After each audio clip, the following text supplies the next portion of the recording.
si Yorme Isko Moreno? Bumalik ka na, Yorme, para mabalik yung dating patakaran. Hindi katulad ng ngayon.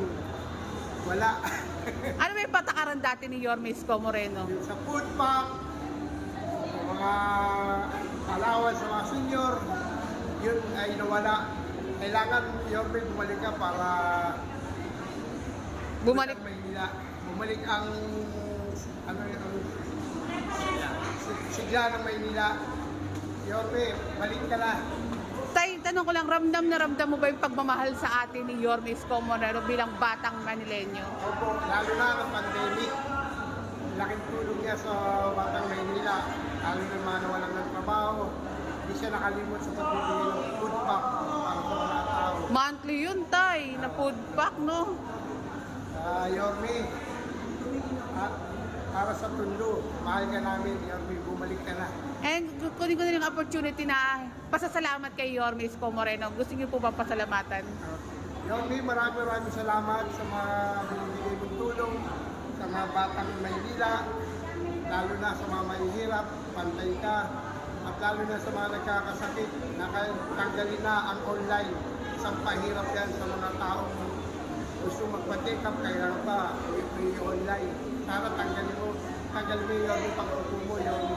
Maraming salamat, Yorme, sa bigay tulong namin. Maraming salamat. Salamat po.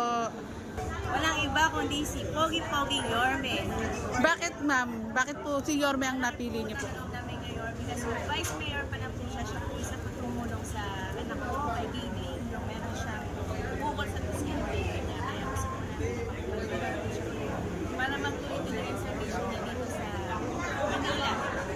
And ma'am, dagdag ko na lang rin po yung mga pagbabagong ginawa ni Yorme sa Maynila. Ano-ano po ba yung kung maaalala nyo nga rin po? At share nyo rin sa ating mga viewers.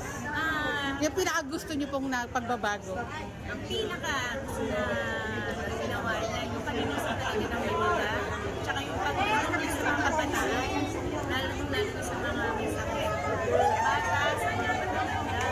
Yung prior po niya yung health ng mga kabataan at mga baby kung matatanda. Tsaka po yung kalinisan dito sa atin. Korap, yan, isa pa po yan. Tsaka yung servisyo ng mga ospital na mabilisan po talaga.